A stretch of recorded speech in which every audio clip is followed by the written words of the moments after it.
Hello विद्यार्थी मित्रों, जय श्री कृष्ण बधाने। काव्य 7 विषय संस्कृत धोरण 10 જેમાં આપણે 2 શ્લોકોની ચર્ચા કરી હતી। ત્રીજા શ્લોકની આપણે શરૂઆત કરેલી। શ્લોક 3માં પ્રયત્નપૂર્વક ગુણોની પ્રાપ્તિ વિશેની ચર્ચા બતાવવામાં આવેલી છે। કોઈ પણ વસ્તુને મેળવવા માટે, સિદ્ધ કરવા માટે, અપનાવવા માટે કંઈક ને કંઈક બાબત જરૂરી છે, બરાબર। કોઈ એક વસ્તુ આપણે લેવી છે તો એને લેવા માટે આપણામાં બીજી અન્ય બાબતો જરૂરી છે, બરાબર।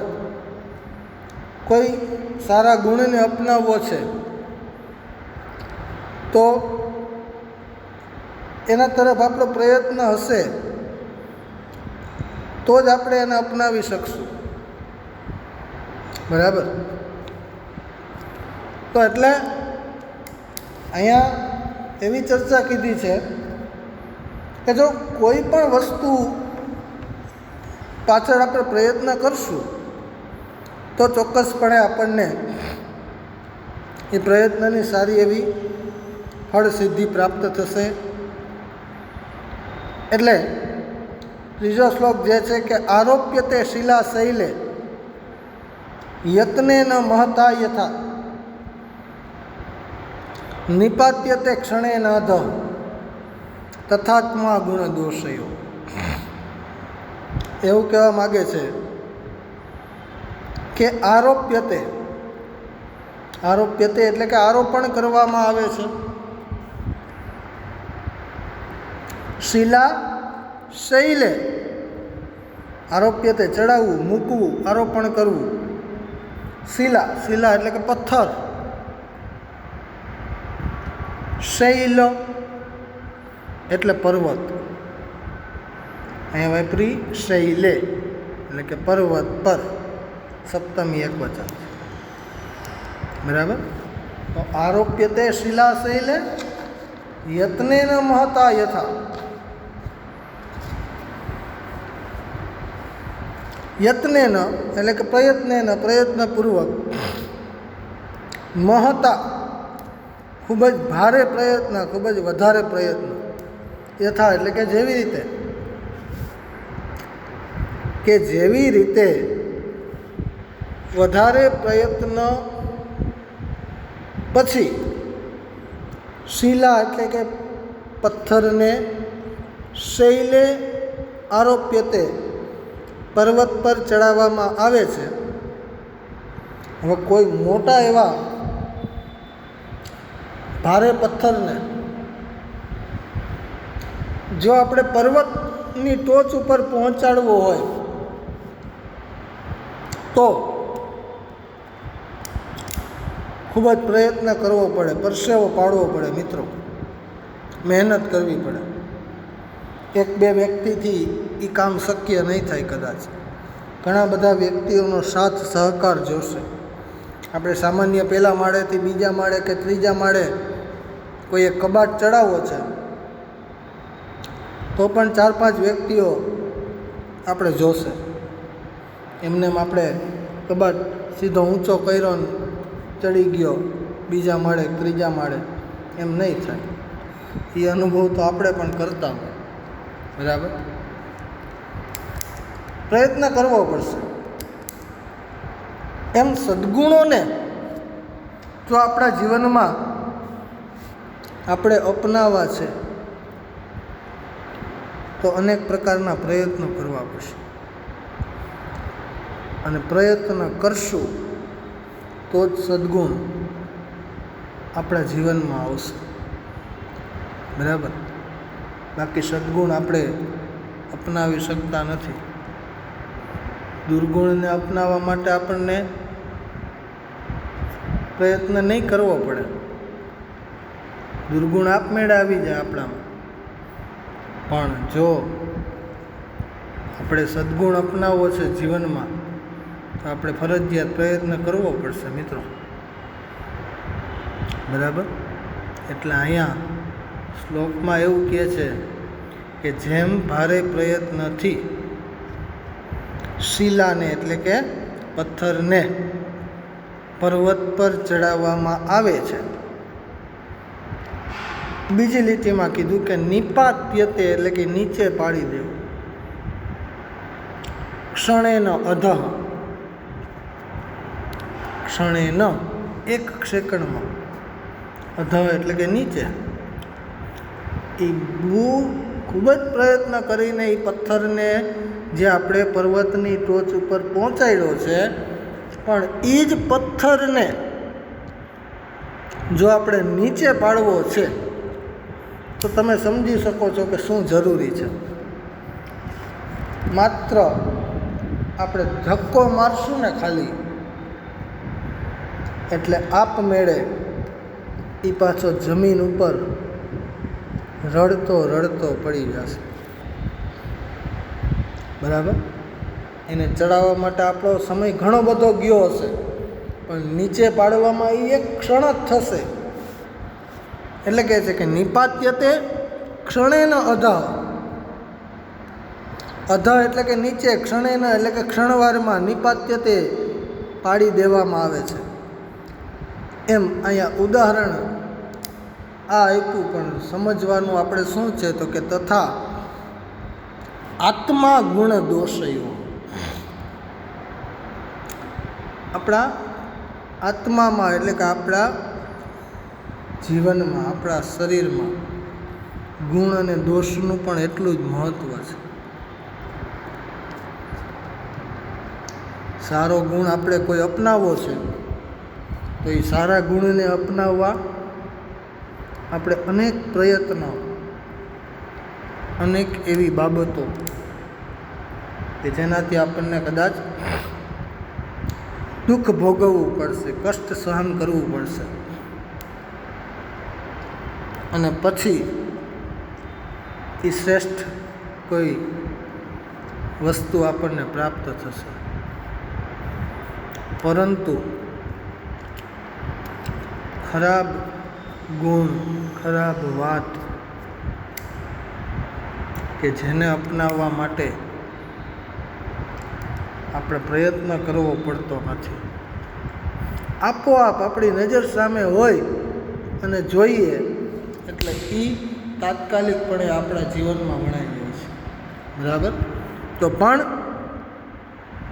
જેમ ભારે પ્રયત્નથી શિલાને એટલે કે પથ્થરને પર્વત પર ચડાવવામાં આવે છે, પણ ક્ષણ માત્રમાં તેને નીચે પાડી શકાય છે, તે પ્રમાણે આત્મા ગુણ અને દોષની બાબતમાં છે. વ્યક્તિને પોતાનામાં જીવનમાં સદ્ગુણ ઉતારવા હોય, સદ્ગુણ અપનાવવા હોય તો મુશ્કેલી પડે છે, દુઃખ ભોગવવા પડે છે. જ્યારે દુર્ગુણ અપનાવવામાં વાર લાગતી નથી. બરાબર. તો કોઈ વસ્તુ આપણને જોઈએ છે, કંઈક પદ પ્રતિષ્ઠા સન્માન મેળવવું છે, તો આપણે એની પાછળ તનતોડ પ્રયત્ન કરવો પડશે. આપણે આપણું જ ઉદાહરણ લઈએ કે આપણે 10મા ધોરણમાં 90% લેવા છે,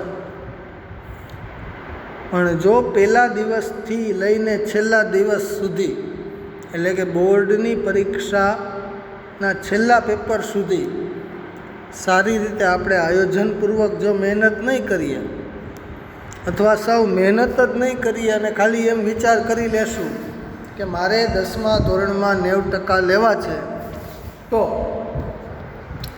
સમગ્ર વર્ષ દરમિયાન આપણે જો બેઠા બેઠા એમ વિચાર જ માત્ર કરતા રહેશું તો આપણને 90% આજીવન કદાચ 10મું ભણશું ને તોય નહીં આવે. પણ એ 90% લેવા માટેની આપણે જો મગજમાં મનમાં આપણી આત્મા સાથે આપણે ગ્રંથિ બાંધી લીધી અને એની પાછળ આપણે તનતોડ મહેનત કર્યા રાખશું તો એ મહેનત આપણને 90-92% સફળતા અપાવશે મિત્રો. બરાબર. તો એટલે અહીંયા શ્લોક નંબર 3માં પ્રયત્નપૂર્વક ગુણોની પ્રાપ્તિ વિશેની વાત કરી. શ્લોક 4માં આપણે જઈએ આગળ, જેમાં કીધું કે અસ્થિર ચિત્તવાળી વ્યક્તિથી થતી હાનિ. અસ્થિર ચિત્ત હોય, મગજમેટ હોય, મૂર્ખ વ્યક્તિ હોય, ગાંડો વ્યક્તિ હોય, બરાબર, તો એવા વ્યક્તિથી આપણે ક્યારેક ને ક્યારેક બહુ મોટા એવા નુકસાનમાં પડી જઈએ છીએ. ન ધારેલું દુઃખ આપણને ક્યારેક આવી જતું હોય છે. બરાબર. શ્લોક જોઈએ કે ક્ષણૈ રુષ્ટ ક્ષણૈ તુષ્ટ, રુષ્ટ તુષ્ટ ક્ષણે ક્ષણે, અવ્યવસ્થિત ચિત્તસ્ય પ્રસાદોપી ભયંકર. ક્ષણે રુષ્ટ, ક્ષણે એટલે કે ક્ષણવારમાં, રુષ્ટ, રુષ્ટ અર્થાત તો કે ક્રોધમાં આવી ગયેલો, વારંવાર ગુસ્સો કરી બેસતો એવો. બરાબર. એક સેકન્ડે 2-5 મિનિટે જે વારંવાર ગુસ્સે થઈ જતો હોય, ક્રોધમાં આવી જતો હોય, અને પછી કીધું ક્ષણે તુષ્ટ, અને પાછો 2-5 મિનિટમાં સંતોષ પણ પામી જતો હોય, એટલે કે મોજમાં આવી જતો હોય. તો એવા જે વ્યક્તિ હોય કે ક્ષણે રુષ્ટ ક્ષણે તુષ્ટ, રુષ્ટ તુષ્ટ ક્ષણે ક્ષણે, ક્રોધમાં આવી ગયેલો અને સંતુષ્ટ થનારો, કે ક્ષણવારમાં ક્રોધમાં, ક્ષણવારમાં મોજમાં, એવો જે અવ્યવસ્થિત ચિત્તસ્ય, એટલે કે અવ્યવસ્થિત ચિત્તવાળો જે વ્યક્તિ છે તે પ્રસાદ અપી ભયંકર, એની પ્રસાદ, પ્રસાદ એટલે કે એની કૃપા, એની સાથેનું આપણું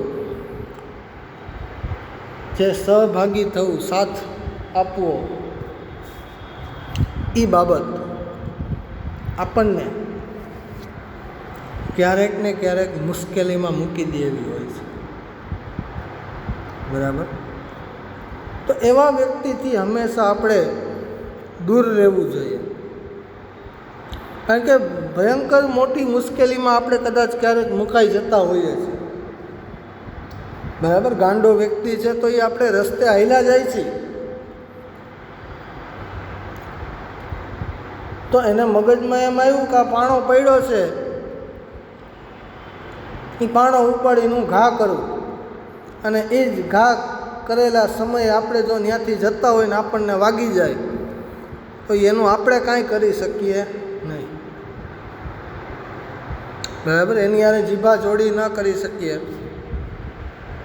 એની યારે બાંધી ન શકીએ, કારણ કે એ વ્યક્તિને આપણે ઓળખી લીધો કે કેવો છે, ગાંડો કીધો આપણે.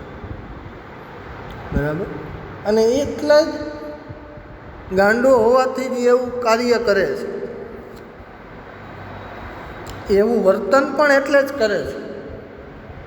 કાં સારો વ્યક્તિ ગમે એને ગમે એમ કાંઈ કહેતો નથી, ગમે એમ કાંઈ કરતો નથી. બરાબર. સાધુ પુરુષ સજ્જનો વ્યક્તિ છે એ હું પાણા લઈને કોઈને માર્યા રાખશે તો એને બધાય મારશે, કારણ કે માણસોને આપણને બધાને ખબર છે કે આ સજ્જન છે, આ આપણને મારે છે તો આપણે એને મારવા જોઈએ. બરાબર. સજ્જનો એવું ન કરે. બરાબર. પણ અહીંયા કહેવાનું કીધું કે ક્ષણે રુષ્ટ ક્ષણે તુષ્ટ રુષ્ટ તુષ્ટ ક્ષણે ક્ષણે અવ્યવસ્થિત ચિત્તસ્ય પ્રસાદોપી ભયંકર. જેનું ચિત્ત વ્યવસ્થિત નથી, જેનું મન ધ્યાન કેન્દ્રિત કરી શકતું નથી, એવા મગજમેટ જે વ્યક્તિ હોય, બરાબર, તો એની કૃપા ક્યારેક આપણને ભયંકર મુશ્કેલીમાં મૂકી દે છે.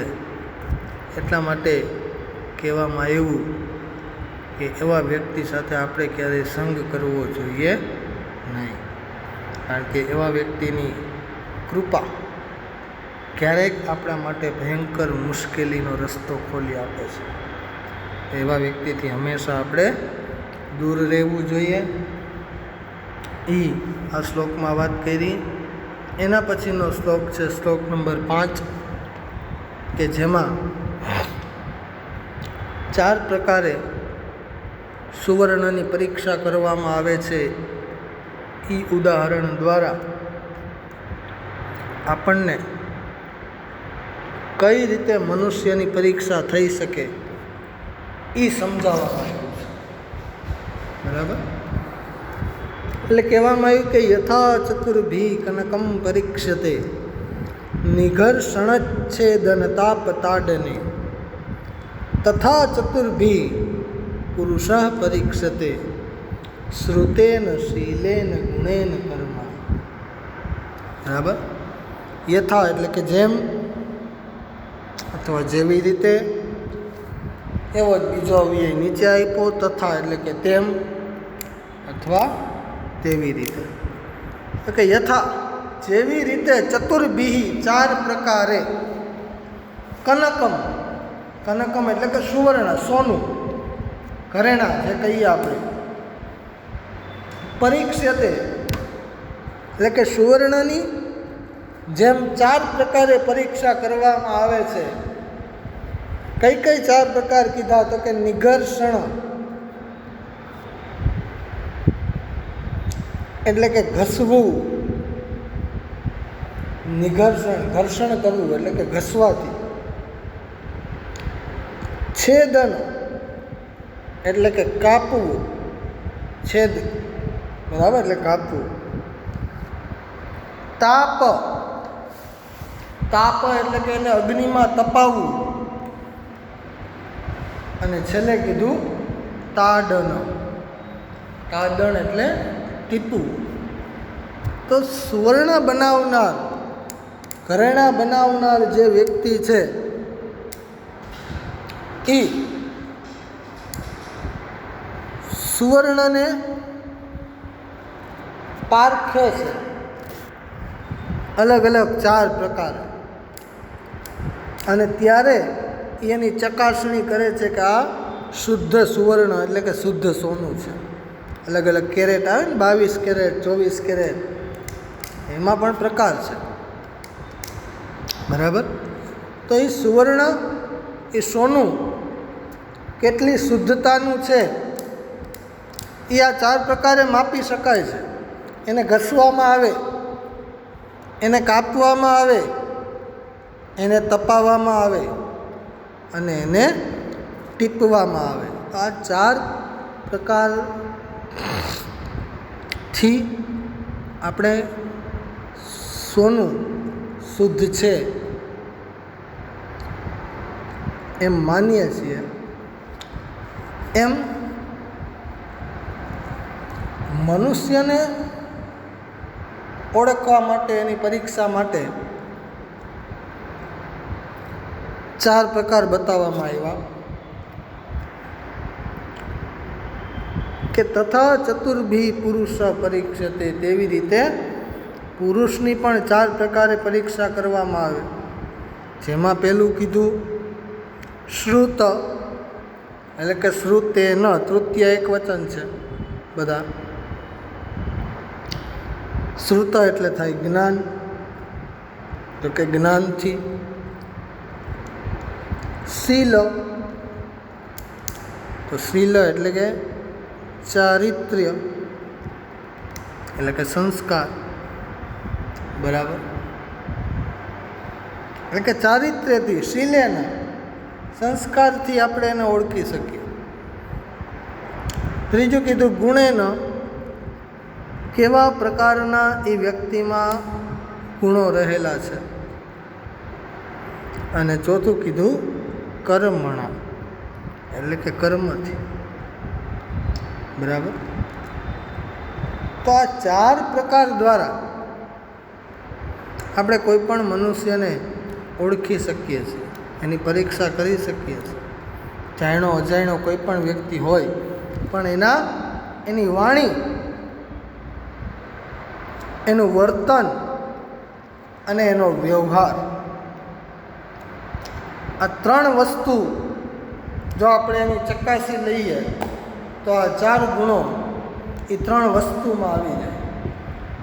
એની બોલી, એની વાણી, એ કેવા શબ્દોના ઉપયોગથી આપણી સાથે વાતચીત કરે છે, એના દ્વારા આપણે એના જ્ઞાનની પરીક્ષા કરી શકશું. એનું વર્તન કેવું છે એના દ્વારા આપણે એના ગુણની, કર્મની ચકાસણી કરી શકશું. અને એનો વ્યવહાર કેવો છે એના દ્વારા આપણે એના સંસ્કારની, એના ચારિત્ર્યની આપણે પરીક્ષા કરી શકશું. તો એટલા માટે એવું કહેવામાં આવ્યું કે સુવર્ણને જેમ 4 પ્રકારે પરીક્ષા કરીને સુવર્ણકાર એની સોનાની શુદ્ધતા માપે છે, એમ દરેક મનુષ્યએ જાણતા અજાણતા કોઈ પણ વ્યક્તિને જો તપાસવું હોય, એ મનુષ્યની શુદ્ધતા માપવી હોય, તો આ 4 બાબતોની વાત કરી. શ્રુતેન, શીલેન, ગુણેન, કર્મણ, એટલે કે જ્ઞાન, ચારિત્ર્ય, ગુણ અને કર્મ. બરાબર. તો આમ કોઈ પણ વ્યક્તિને ઓળખવા માટે, તપાસવા માટે, એની મનુષ્યની શુદ્ધતા માપવા માટે જો આપણે પહેલાં યોગ્ય હશું તો આપણે સામેવાળા વ્યક્તિને યોગ્ય રીતે માપી શકશું. પણ આપણામાં જો દુર્ગુણો અને દુર્વિચારોની પ્રાપ્તિ હશે તો સામે કદાચ ગમે એવો સજ્જન વ્યક્તિ હોય, એના પ્રત્યે આપણને સારા વિચારની ક્યારેય ઉદ્ભવના થવાની જ નથી. કારણ કે આપણામાં વિચારો જ યોગ્ય નથી. તો એ સામેવાળો વ્યક્તિ ગમે એટલો યોગ્ય હોય છતાં પણ આપણે એના યોગ્યતા વિશેના વિચાર ક્યારેય કરી શકતા નથી. તો એટલા માટે આપણને તમે જુઓ, એક શ્લોકમાં એવા ઉપદેશોની વાત કરેલી છે કે જે ખરેખર જીવનમાં આપણને અતિશય મહત્ત્વ અને ઉપયોગીતા અપાવે એવા છે. જેમ પહેલા શ્લોકમાં કીધું કે કોના વચનો આપણે હંમેશા અપનાવવા જોઈએ જીવનમાં. બીજા શ્લોકમાં કીધું કે કોઈ પણ વસ્તુની ઉપયોગિતા શું છે. જેમ અહીંયા તો એક વૃક્ષની ઉપયોગિતાનું ઉદાહરણ આપ્યું, બરાબર. પણ જીવનમાં બધી વસ્તુનું કાંઈક ને કાંઈક ઉપયોગિતા છે અને એનું મહત્ત્વ છે. ત્રીજા શ્લોકમાં કીધું કે આપણને કોઈ સારી વસ્તુની પ્રાપ્તિ કરવી છે તો પ્રયત્ન જરૂરી છે. પ્રયત્ન વગર કંઈ પણ પ્રાપ્ત થઈ શકતું નથી.